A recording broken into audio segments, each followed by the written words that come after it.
As artificial intelligence continues to capture the attention of the world, new forms have burst onto the scene, creating an ongoing game of catch up for organizations everywhere. Now, one of the most significant and disruptive forms of AI is generative AI. Now, feed generative AI a very simple or complex prompt, and its ability to mimic human cognitive processes delivers on the spot responses that can be carefully refined by further input. Hello, everyone. Welcome to another episode of Analytics Insight podcast, where we talk about the ever evolving tech space. And I'm your host, Priya Dayalani. Now, Gartner sees generative AI becoming a general purpose technology with an impact similar to that of the steam engine, electricity, and the internet.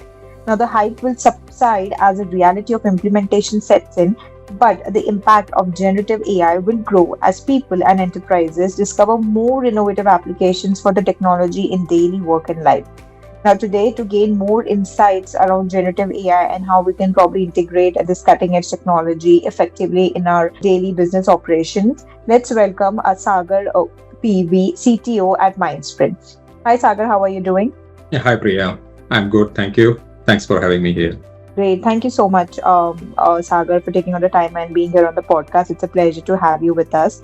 And of course, we will be talking more about generative AI and, its future trends or what are certain implications of these technologies. But, before that, we would like to know more about Mindsprint. So if you could help our listeners understand what exactly the company is into, or, are there any special services or a particular specialization the company follows? Absolutely. So Mindsprint is a fast-growing technology and business solution provider, delivering advanced digital solutions to our global customers.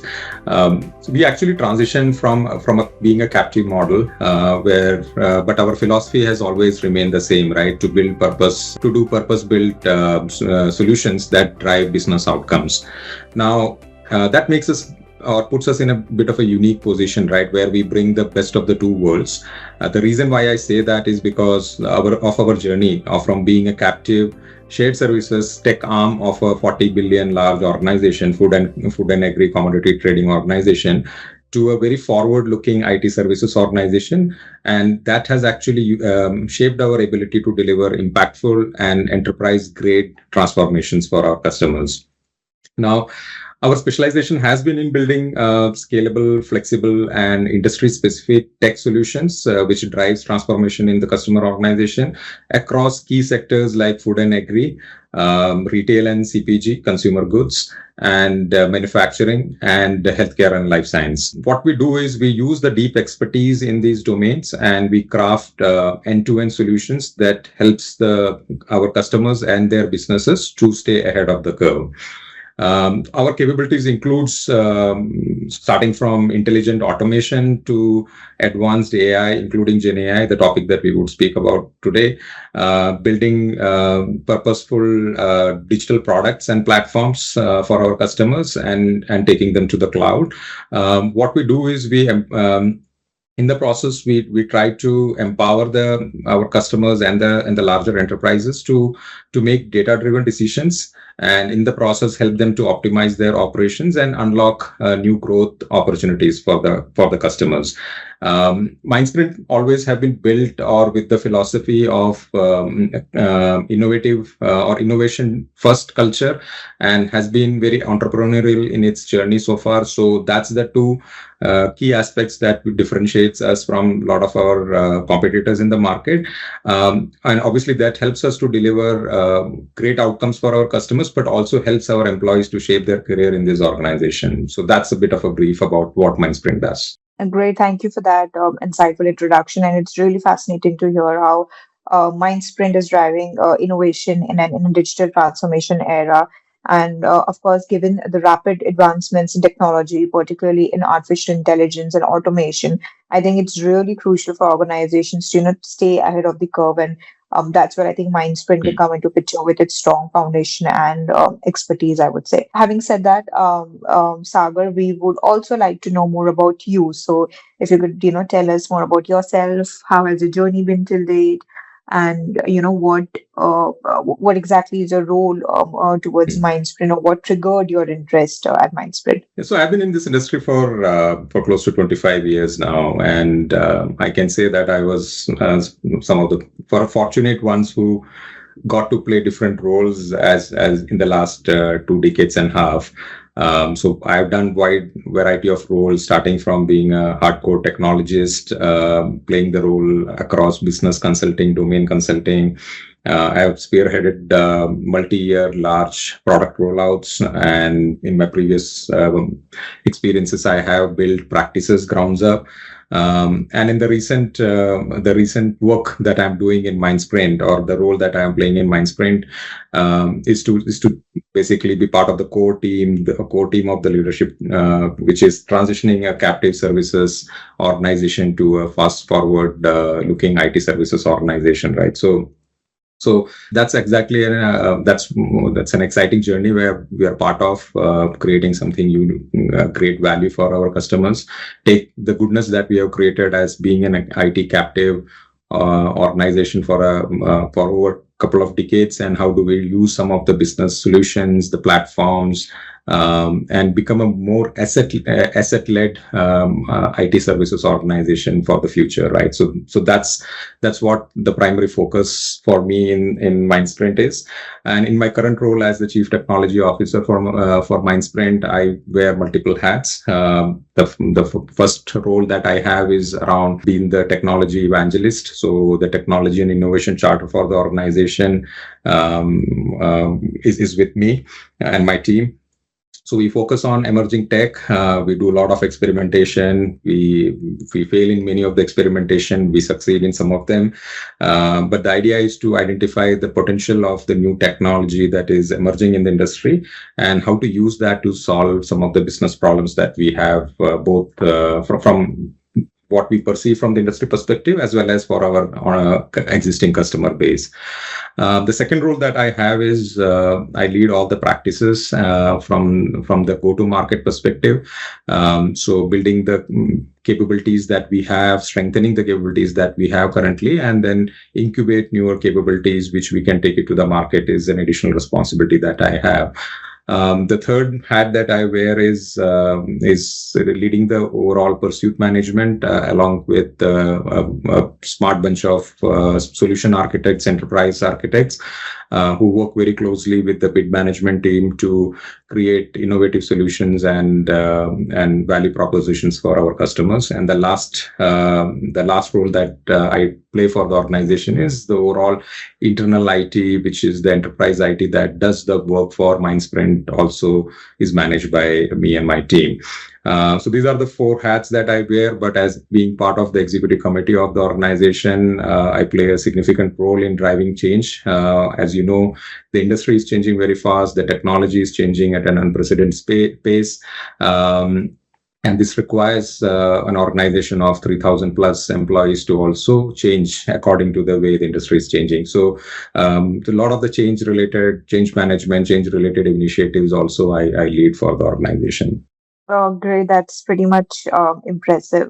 Sagar, thank you for sharing your journey and the kind of different roles you have taken up in order to drive more innovation at Mindsprint. It's really fascinating to understand your expertise and your. I think that's what's shaping the company's strategic direction in terms of more tech innovations and develop. Moving ahead, I think organizations have, I mean, it was in 2023, the year which discovered when the world discovered the power of generative AI.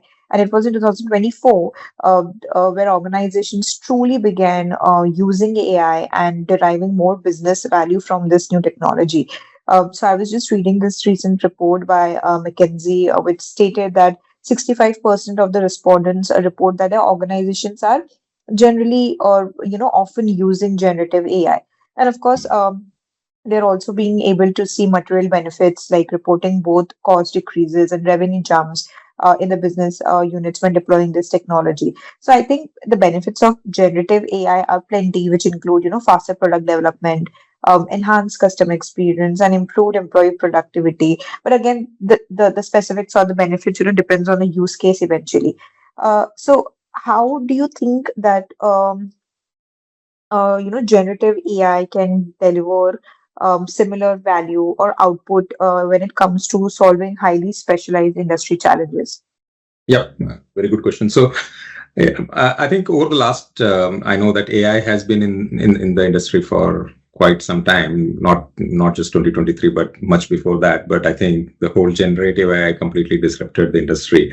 But over the last many years, right, we have taken multiple AI solutions from just being doing the proof of concepts to moving them to production, and then we call that as an enterprise grade solutions, right? So I think um, the whole purpose of using technology is to solve business issues, right? And obviously we can build certain proof of concepts, but unless we put in the hands of the business users, we will not leverage the true value of it, right? So that has been the philosophy with which we started leveraging Gen AI. Now started using LLMs and now agentic AI. How do we pick certain use cases which actually can go very deep in the business processes and help them to become more productive, help them to do their job in with better quality and so on and so forth. So in the process, we have built multiple solutions which are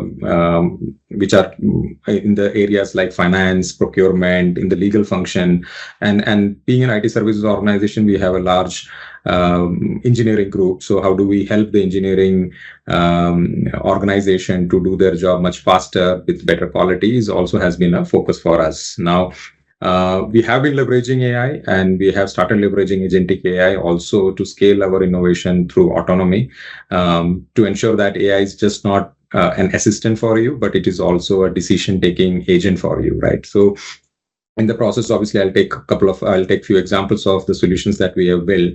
So if we created a procurement AI procurement solution for the organization, for one of our customer, which helps. So what does it do? Is it typically helps the procurement team to help in the supplier selection, help to do a supplier negotiation, and help in the process optimize the cost and the contract compliance. So this platform was primarily, or this particular solution was primarily built using conventional AI ML in the initial days. Then we used RAG and workflow automation, keeping human in the loop.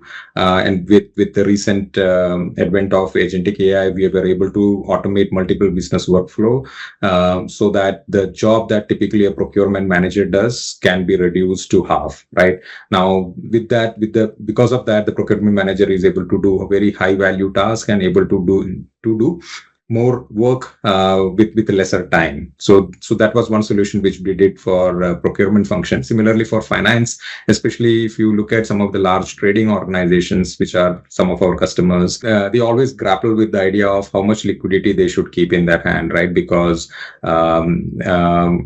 keeping large amount of liquidity is obviously a loss of dollars, because you are losing interest on the liquidity. So we created a solution, we call it as cash forecasting solution, which is again built on AI, that helps our finance team to predict the liquidity that they would need to keep. And with the help of agentic AI, now we are able to automate some of the processes around, including releasing or making certain cash transfers based on certain thresholds with obviously human in the loop, right? And that actually it has saved millions of dollars for our customers.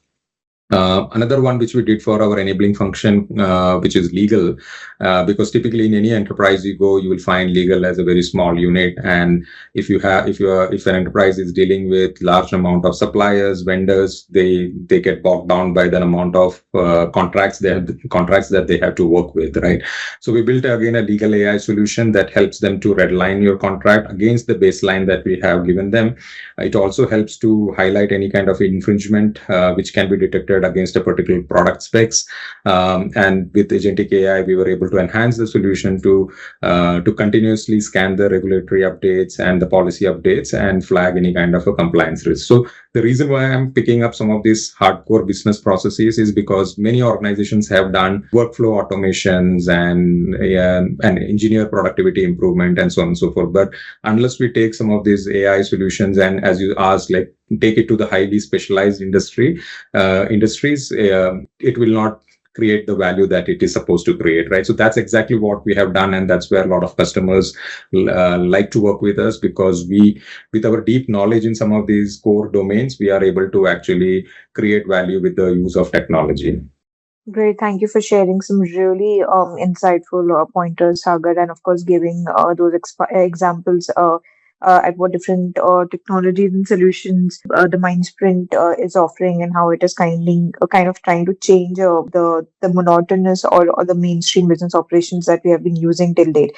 And of course, I think given that every sector has its own unique complexities, whether it's finance, healthcare, or manufacturing, I think it's pretty much clear that a one size fits all AI solution won't cut it in today's era, and where everything is changing rapidly. I also believe that lately you have announced the expansion of Mindverse, a cutting edge generative AI solution accelerator. Just for our listeners, Mindverse has proven to be a reliable and valuable tool for enterprise operations. Its practical solutions include data intelligence, document interactor, intelligent chatbots, customer feedback analytics, recommendation engines, language translation, and even content generation. So, Sagar, just want to ensure when we're talking about Mindverse, how do you ensure that the generative AI models are robust, scalable, and also aligned with the user needs? So Mindverse, I think it's a platform that we have built, and I mentioned about creating enterprise grade solutions, right? Which requires obviously a deep functional knowledge, which just by working with your customers, working with your business functions, we are able to work in a very collaborative way. We can understand the business needs, and the technology prowess comes from our side, right? And in the process, I think when we go to a particular business and say that, hey, we will use AI or we use advanced AI for transforming your business, the first reaction is to that don't mess up anything which is currently working, right? So it requires a lot of governance. It requires a lot of the basic apprehensions around the security, data security, the amount of drifting that would happen, and the risk exposure, right? So obviously that made us think about how do we create more of a platform-based approach rather than just attacking every problem in silo, right? So that's where this whole idea of Mindverse came into picture. And what we did was we created a platform which does take care of the basic AI scaffolding, or which can be shared, right? So when we create a scaffolding which can be shared for the larger organization, you are creating a platform where you can plug and play multiple AI solutions for solving a particular business problem, right? So that's what Mindverse in its core is, right? We created a platform where the basic nuances around data security, compliance, encryption of data, all got taken care of. So when you're building multiple solutions, every team doesn't have to take care or think on those lines, right? So that has been taken care. You can easily reuse some of those aspects and build your solution on top of that.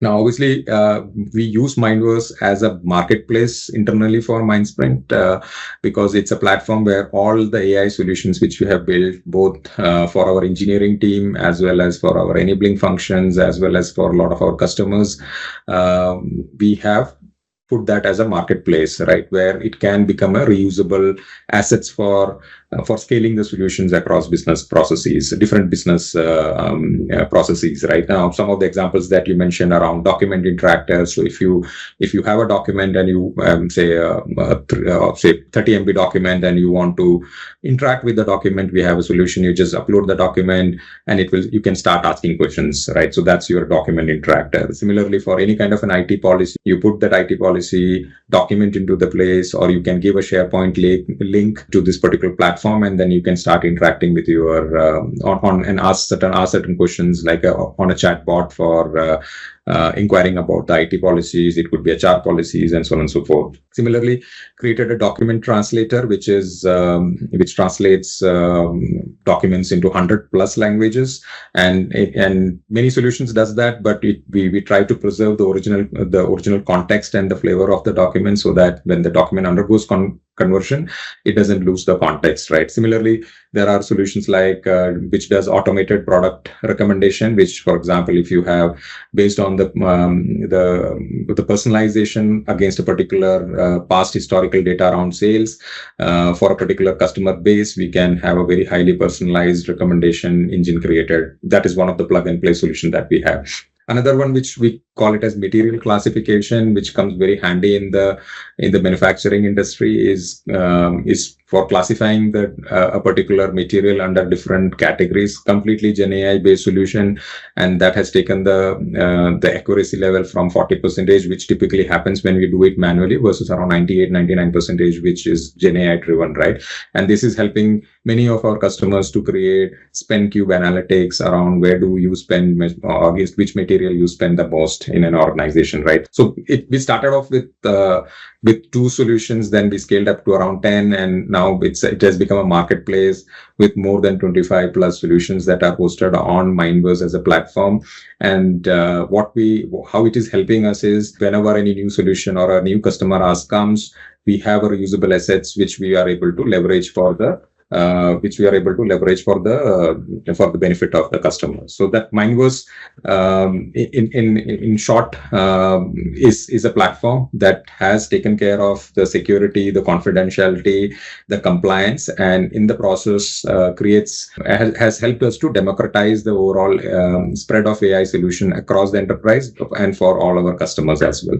Well, that was pretty much insightful, and thank you for sharing about Mindverse and what are certain strategies or what are certain things that you kind of take place at Mindsprint to ensure that the generative AI models are robust and scalable. And of course, when you're talking about generative AI models, I think ensuring robustness and scalability is no small feat. And it's really fascinating to hear how Mindverse is addressing these challenges, but also ensuring that they're meeting user needs as well. Of course, when we're talking about user needs, and especially in an AI-driven world, I think people want more than just a general offerings or services or piece of advice. I think people are increasingly wanting more personalized services which are tailored to their unique preferences or interests or a certain aspect of their lives. So the idea of these uniquely personalized experiences is transforming how businesses interact with them and how people are living their daily lives.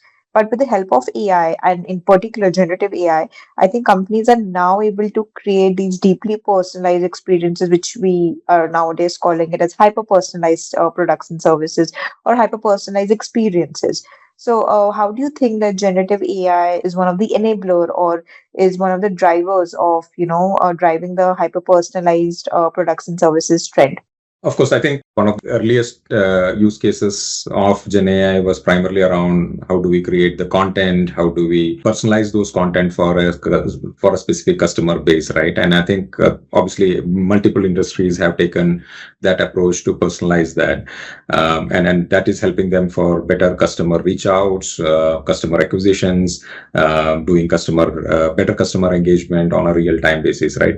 But if you take a step back right now, I think this generative AI and no industry is going to be spared for any kind of I would say that no industry is going to can say that, okay, we are not impacted by generative AI or impacted by this technology, right? So every industry is going to get impacted by generative AI, which however, what are the initial use cases which would be relevant or meaningful in every industry would vary. Now, the topic about hyper personalized products and services is quite prevalent in industries like retail and say travel and hospitality, banking sector, right, where you need to have a very unique way of reaching out to your new customer base and attracting them towards to your product, right? So that's typically your customer acquisition cycle.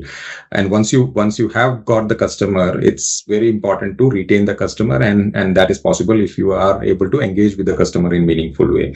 Now, the customers have become more and more demanding. They expect that when we reach out, when any organization does the reach out, they have all the information around the taste, around the selection of the products, their past historical purchases, and you cannot start with the basic conversations with the customer that what do you like from us, right? So that's where this whole hyper personalization comes into play. If you have a strong customer data, if you have a strong data around their past historical spends, it becomes much easier for any enterprise to curate the content with the help of AI, of course, and do a meaningful reach out. And once you have the customer on board, then you can use your AI chatbots. You can use AI assistants, solutions like Amazon Rufus, which helps you to basically look at the past interactions, the overall sentiment of the customer interactions, and take certain actions to improve the overall engagement. And I spoke about Mindverse as a solution about the product recommendation, right? So again, customer data profiling.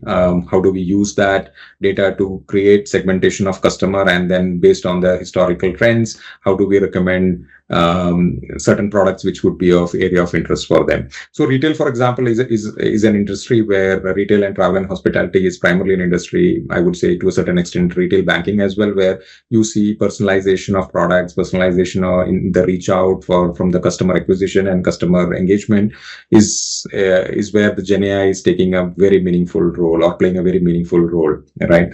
But if you look at, say, for example, healthcare, or healthcare life science as an industry, right, where the most of the enterprises are looking at using AI, Gen AI, and the large language models to reduce the time that typically it takes in their current processes, which are around clinical trials, around drug discovery. How do we engage with the patient? How do we engage with the pharma companies, and so on and so forth, right? So, for the context of personalization would vary when you move to an industry like healthcare, life science.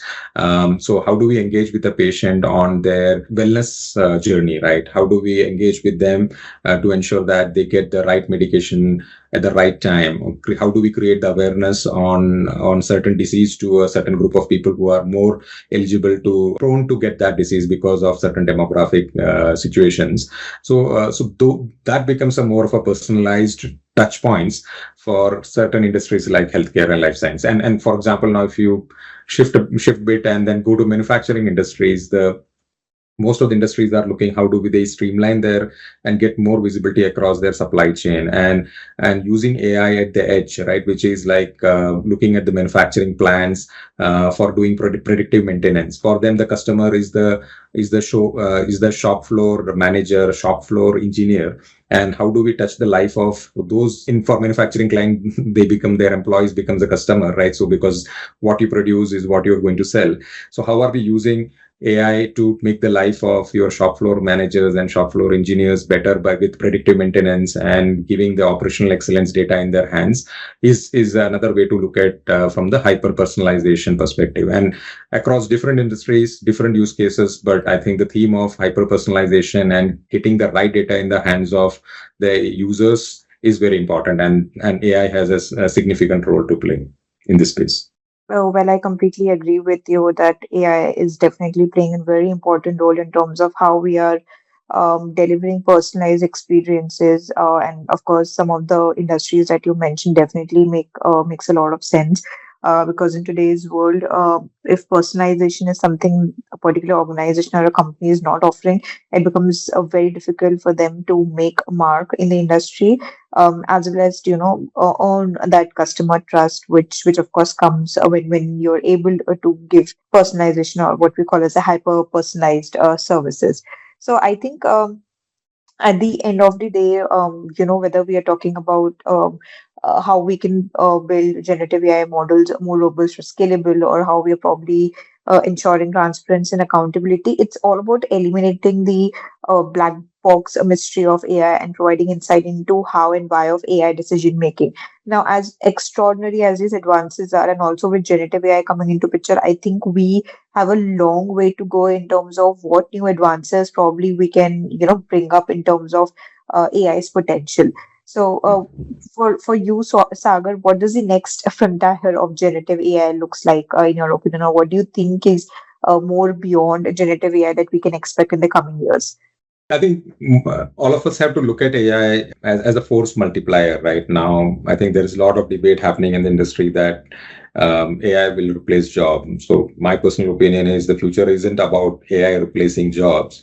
It's about AI changing the jobs, right? So it will every role will undergo a certain change, and every role which currently is performed by human will continue to be performed by human to a certain extent. But how much of work is spent in doing the current mundane work versus what is the value work that a person would be able to do would vary, right?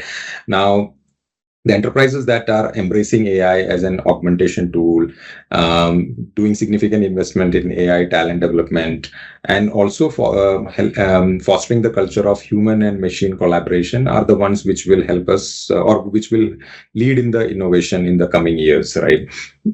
So for me, the next frontier of generative AI would be obviously, in my view, where AI evolves into an active partner in business processes. It complements human ingenuity and boosting productivity across all sectors. Right? We should be there. There should not be an industry which we should say that AI is not applicable for us. And then obviously with the advent of agentic AI, I think the overall the scope of automation, the scope of workflow automation is going to be immense. So if there are a few things that we need to watch out for. One is obviously the technology is changing at a very unprecedented pace, right? I spoke about that. There is a chance that there's a possibility that there could be fatigue in the industry, right? There are so many models that come every week, every month, and that which disrupts the ones which has come earlier, right? There are so many agentic AI frameworks which keeps coming, and everyone has an opinion about that. So it's creating a lot of churn and on the technology, a lot of, I would say, proliferation in every organization's IT landscape, right? There are plenty of tools, plenty of frameworks getting used, and it's important for the fatigue not to set in especially in the organizations which are progressive and experimenting a lot in this space. So there has to be a core group, a technology evangelist group, which in every organization who actually separates the noise. Sometimes it has a lot of noise with more and more tools coming in the industry. How do we separate that noise and make the best use of technology to solve business problems, right? So that should be one focus from most of the organization. Second is on the change management, right, which is typically an area which gets left out. People build amazing AI solutions, but if it has to go in the hands of the end users, it requires change management, and a well curated change management is important when you take certain solutions to the hands of finance teams, to the hands of procurement team, to the supply chain managers, and so on and so forth. So it's important. Every enterprise looks at change management as a serious topic if they want to scale AI solutions in future. And the third point that I would say is the future of Gen AI lies in the collaboration of human creativity, right? Or I would say the future of Gen AI lies in the collaboration with human creativity. So rather than thinking that AI is going to replace human, we should think that it enhances the capabilities and redefines the productivity metrics and the operational excellence within the organization, right? So I think the enterprises should embrace this human and machine interaction more and more, and we will see a lot of value coming out of this technology, which is AI, and anything associated with AI is going to have a significant impact in every industry and every organization. Well, yes, I completely agree with you, Sagar, that eventually the ultimate purpose of using these technologies like generative AI is to ultimately enhance human capabilities and ensure that there's a systematic and a very sophisticated human machine collaboration, because that is what we eventually, as humans, expect. And eventually, it's all about augmenting human capabilities. And of course, I think it is a very exciting time for organizations, to step forward into these Gen AI use cases, and there is a momentum now that shouldn't be ignored, because I think Gen AI has already proved its value in basic tasks. So I think in the coming years, where we'll be probably using generative AI for complex industrial challenges, I think we're definitely going to see more success there. And with the right controls and an economy with complex activities powered by Gen AI could be the next frontier. And it is time that, truly innovative organizations to step in and take responsible steps into this future. Well, thank you so much, Sagar. It was a pleasure having you with us on a podcast today. And thank you for giving us some very interesting insights about Gen AI use cases, helping us understand about Mindverse capabilities, and of course, what could be the future with Gen AI. So, thank you so much for your time and effort. It was lovely interacting with you. Thanks, Priya. It was a pleasure to talk to you. Thank you. Thank you so much, Sagar. Thank you. So, this is for our listeners. Stay tuned for upcoming podcasts, and you can view all our previous podcasts on Spotify and other leading platforms. Thank you so much.